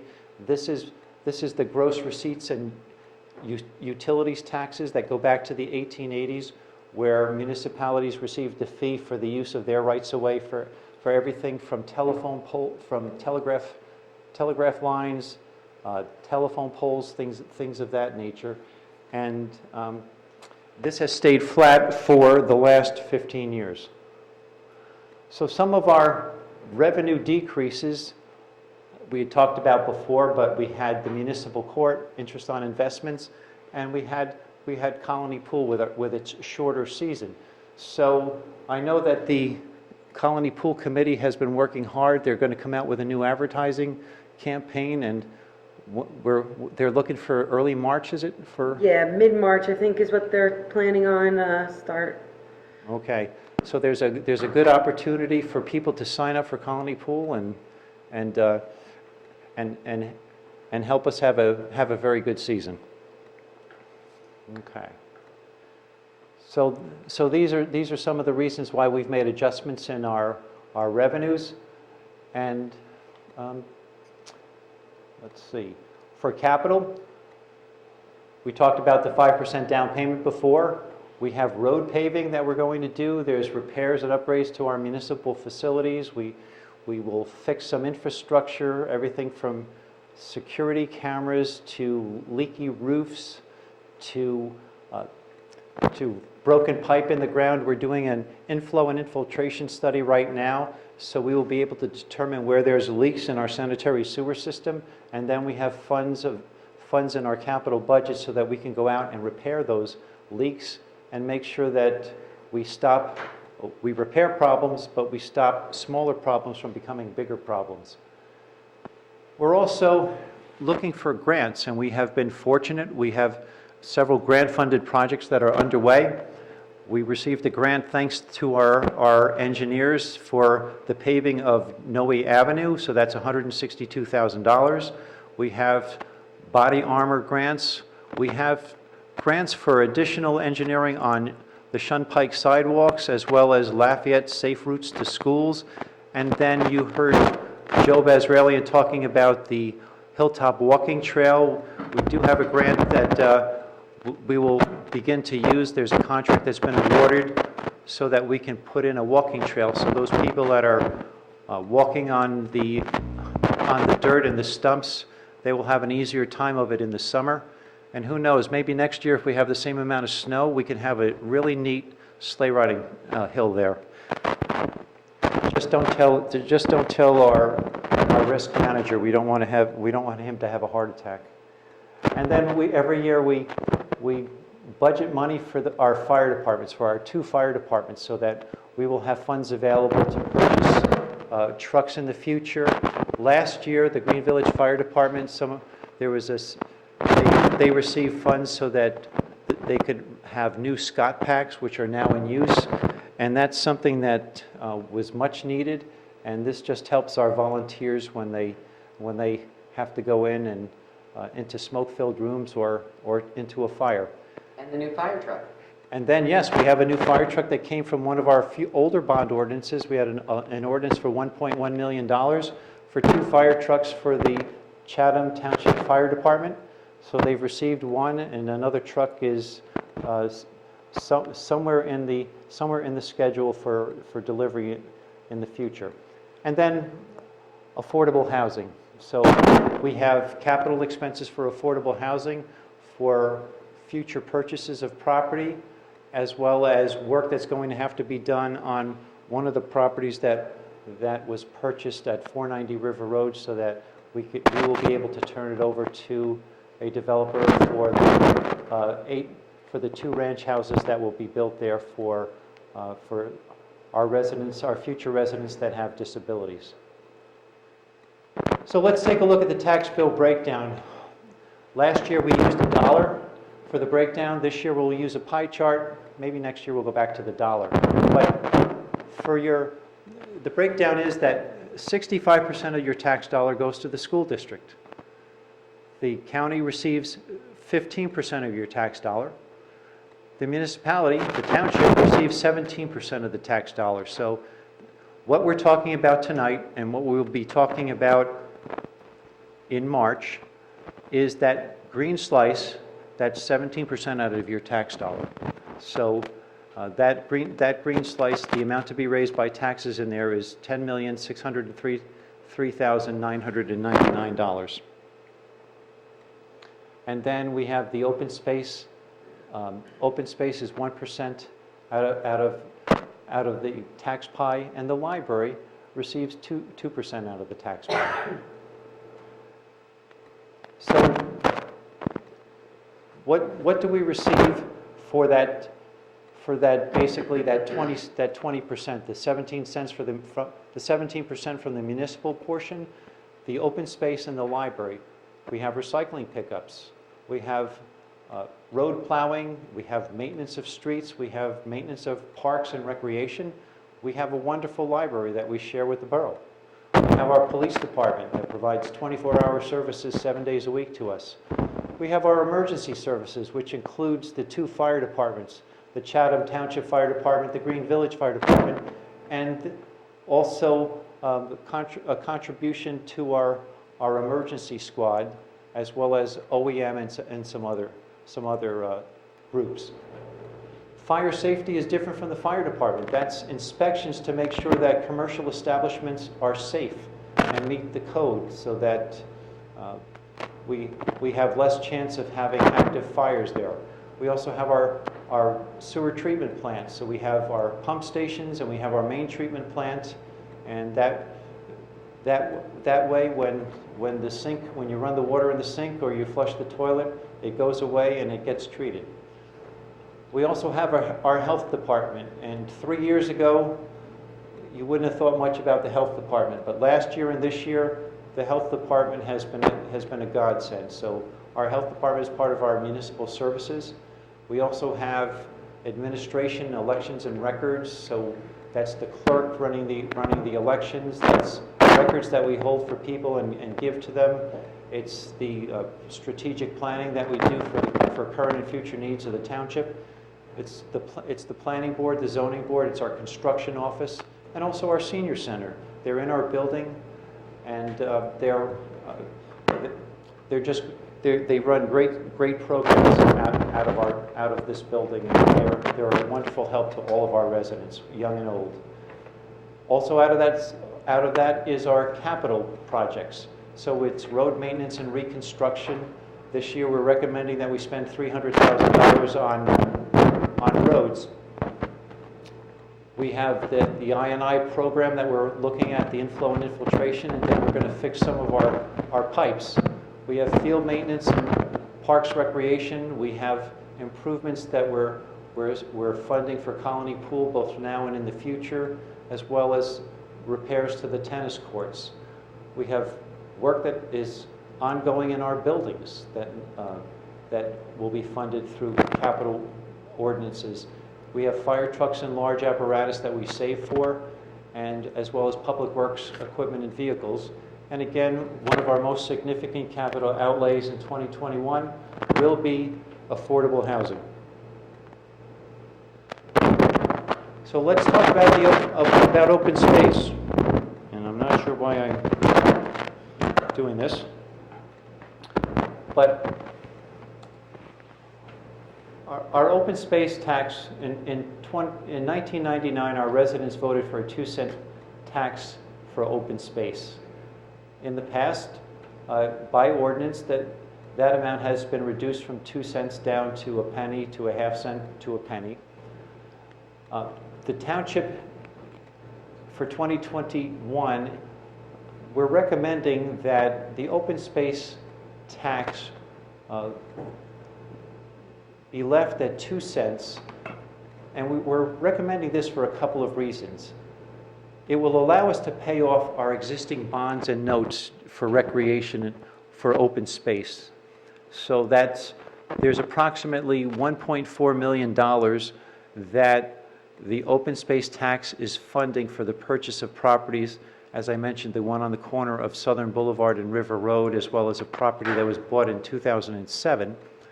So we will be able to pay off these long-term notes, or the bonds, as well as the bond anticipation notes by the end of 2022. So that means that by the end of 2022, we will be able to become debt-free in our open space trust fund. And that will position us, we will have a balance by the end of 2022 of approximately $700,000 for additional property acquisitions or some other types of improvements. So some of the improvements that could occur, it's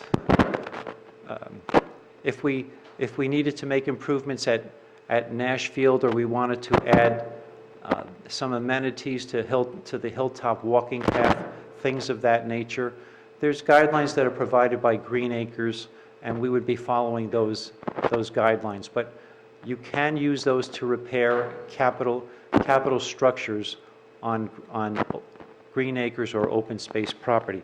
But this just gives the township additional resources so that they can decide if they wanted to acquire open space in the future or position themselves for longer-term looks at open space. And it should be noted that the Green Acres program provided the township with a reimbursement of $476,252.75, and this reimbursement came on December 30th of 2020. Kudos go to Open Space Chairman Joe Bezralian, because in March of 2019, Joe alerted many members of the then Township Committee, as well as myself, who was fairly new, that the township was entitled to this reimbursement from the Green Acres program. So it took basically a year and 3 quarters to obtain it, but these funds, along with the open space tax, will allow us to pay off our open space debt and have a reserve by the end of 2022. We talked a little bit before about some of our grants and how we've been active in pursuing grants. During 2020, the township was able to receive a grant of $107,457 through the Local Government Emergency Fund.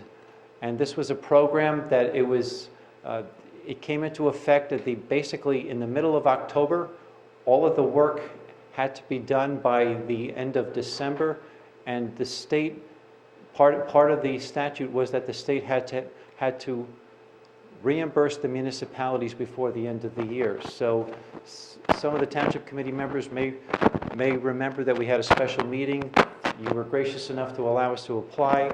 We were successful, and part of the outcome was we have a new $62,000 HVAC unit on our roof that has the required HEPA filters, and it replaced a unit from the 1970s that was not working properly. So we were working smarter, looking to the future to not only replace equipment that was at the end of its life cycle, but also replace it with equipment that would be beneficial as we fight the COVID virus.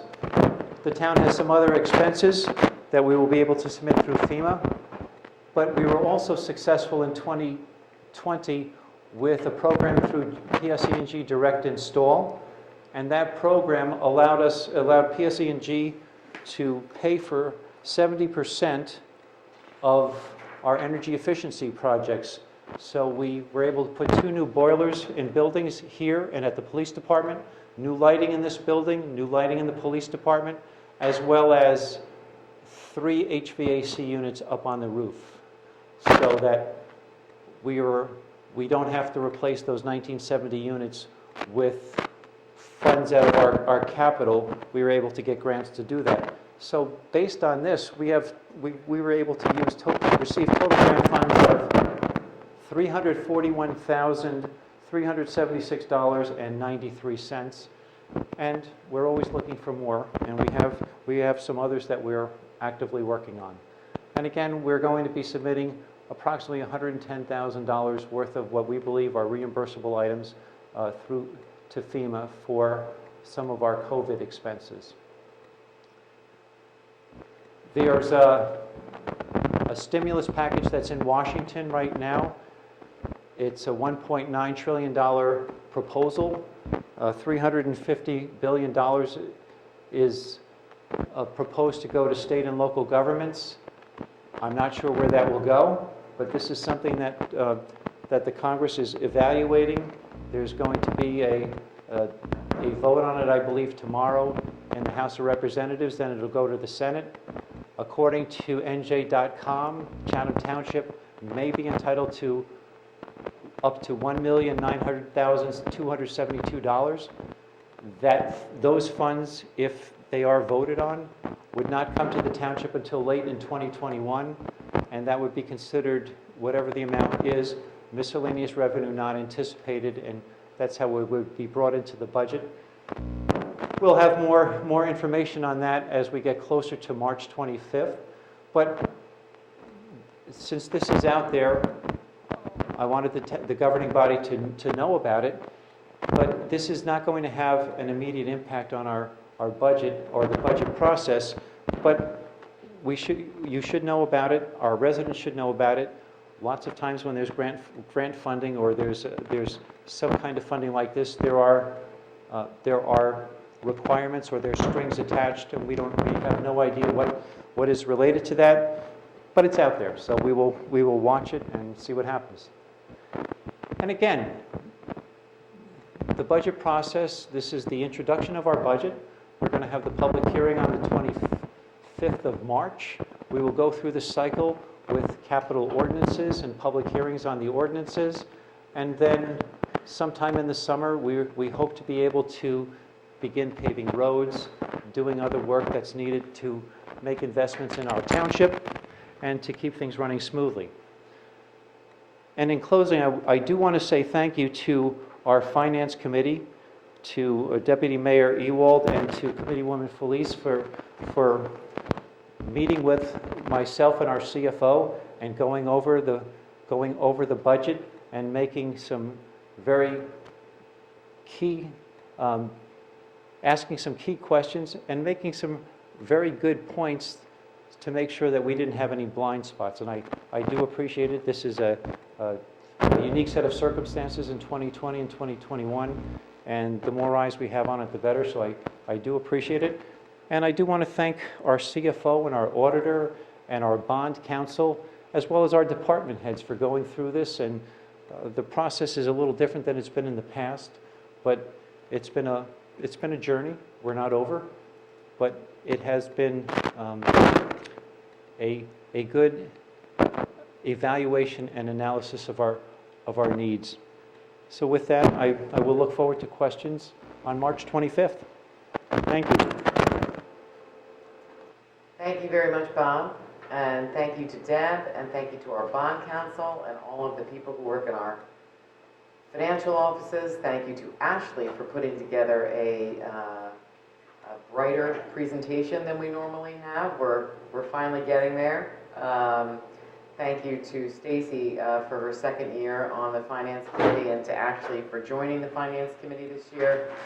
I think that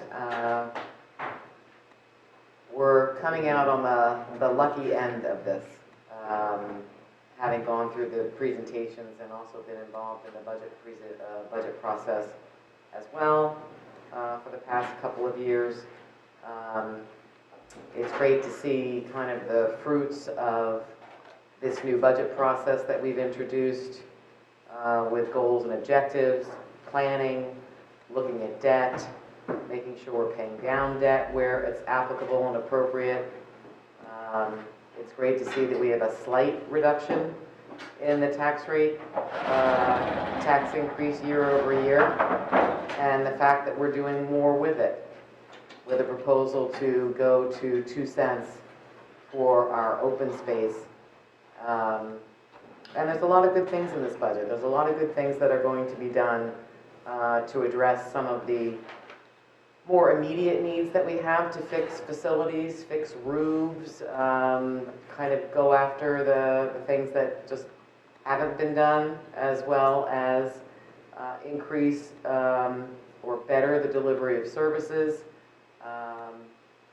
Looking at things like a new master plan.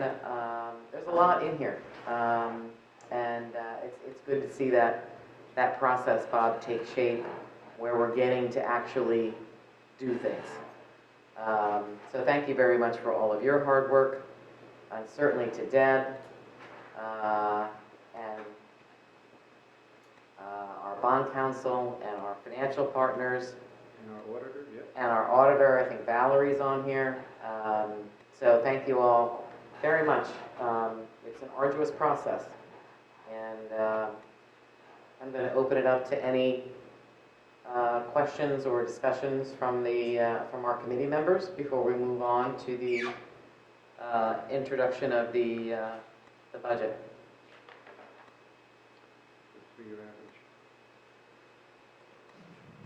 Yeah, thanks very much, Bob, and I echo what Tracy said about all the people that were involved in this presentation and putting together this budget proposal. I look forward to, as a member of this committee and a tax-paying resident of Township, wearing both hats to really analyzing this in a little more detail and putting together some thoughts. But just some high-arching sort of questions and thoughts is the number that was cited in there as the increase in municipal tax year over year. It was denoted as being a slight reduction in the rate of increase over last year. Still, it's not a reduction in taxes, just to be clear. It's an increase in taxes, Correct. just a slight smaller increase in taxes than the one that was assessed last year.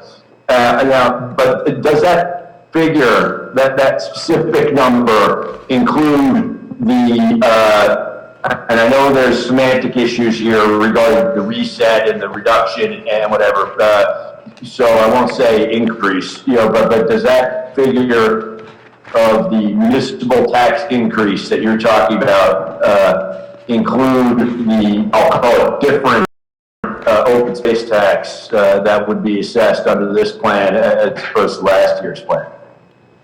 Or is that separate?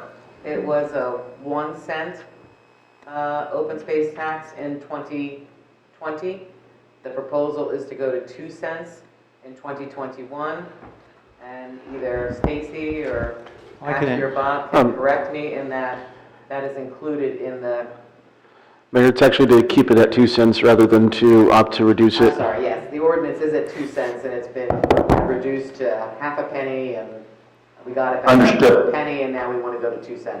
But last year it was a penny. I understand it resets automatically back to 2 cents each year, and then the committee takes action and traditionally has. But last year it was 1 penny. This year's proposal is for it to be 2 pennies. And I just want clarification that penny was included in that figure. It wasn't that figure for the sort of general tax increase, and the penny is something separate. If I may, yes, the tax increase for this year would be $216,058, and that does include the library, the municipal portion of the tax, the library, and the open space. Yeah, so the graphic earlier showed last year's increase was 2.8 cents. This year's increase is 1.7 cents plus 1 penny for open space. And Deborah or Bob can correct me if I'm wrong, but that is my understanding of the numbers. That's correct. Okay. That's the exact question. Thanks, Stacy. And everybody else. If we could get some, there was a reference in there to investments, investments that had income from investments had decreased, or the investments themselves had decreased. Can you get a little clarity, Bob, on what exactly that refers to? That was our interest in investments, and that, Deb, do you have those numbers handy? Or if not, we will send them out in the morning, but let me look. Last year, our total interest that we received on investments was $28,868. We anticipated $50,000. So we did not anticipate anything. We only put down $10,000 in this year's budget because the interest rates have plummeted. Yeah. The question really was, what are those investments? Like the township owns some investments? This is just through our banking. Our regular local bank that all our funds go in, that they funnel through. We have the TD Bank. We don't have enough money fluid to invest in anything long-term. because when it comes to tax time, we have to pay out the county and we have to pay out the school's portion of the taxes that we collect. So we have those funds in our account, and the interest from those funds being in our accounts usually amounts to, we usually anticipate at least 50,000, but we could not do that this year. I hope that answers. So cash, you're talking about cash in the bank, basically, in interest-bearing accounts. Yes. That, we all know, don't bear a lot of interest. Right, cash in bank. Okay, that was really the question. And I assume that specific, I don't think this needs to be done in this public meeting, but we can find out more about exactly where that money is deposited, I presume. In the beginning of the year, there's an ordinance that's done on all of our investment accounts that are established, all the depositories. So that has been established. Okay, great. Okay, well, like I said, I don't want to monopolize the floor, so I'd have to hear if any of my other colleagues have any questions. And I would just state my preliminary thought, which is, I'm open-minded to this, and I'm looking forward to giving it a lot of thought and kicking it around and seeing what people in the town think. But, I'd be not being totally forthcoming if I absolutely recognize some of the important objectives that we're talking about here. But I do have some concerns about the concept of prioritizing paying down long-term debt that is not due right now in a virtual zero interest rate environment. As was just noted, our revenue on cash savings was down due to plummeting interest rates, and I have concerns, about taxing the current tax-paying people of Chatham Township, in fact, increasing a tax on them, albeit small, for the purpose of eliminating long-term debt that's not due right now, that is at very favorable interest rates. Like in a domestic scenario, if you're a homeowner, it's always good to pay down debt because then you have a house that's debt-free. But, in the municipal context where we have favorably priced debt out there, taxing the current citizens of Chatham Township, including elderly people on fixed incomes, for the purpose of paying down favorably positioned long-term debt that then could be used to purchase other assets that, frankly, would inure largely to the benefit of future people paying taxes in Chatham Township 10, 20, 30 years from now. I have some concerns about that, but I'm sure we'll all be discussing it as a group. Thanks, Bob, Ashley, Stacy, everybody. Thank you. Does anybody else have any more comments on the budget? All right, well, thank you very much to all of you again. We'll have a lot of good discussion on this, and greatly appreciate all of your help. Thank you, Valerie. Thank you, Ted. For coming on tonight. I know it makes for a very long evening for you guys because you have very early morning starts. So thank you for coming on, and we'll look forward to our next round of presentations in March. Have a great night. Good night. Good night, guys. Thank you. Okay, we're going to move on with our resolutions related to the introduction of the budget. And Resolution 2021-078, Greg, if you'd like to read that. Yes, this is a resolution of the Township Committee of the Township of Chatham, County of Morris, State of New Jersey, requesting permission from the Division of Local Government Services for use of a 3-year average for revenue anticipation for 2021. And Bob, did you want to explain why we're using a 3-year average, or why we have to make a resolution to do this? Certainly.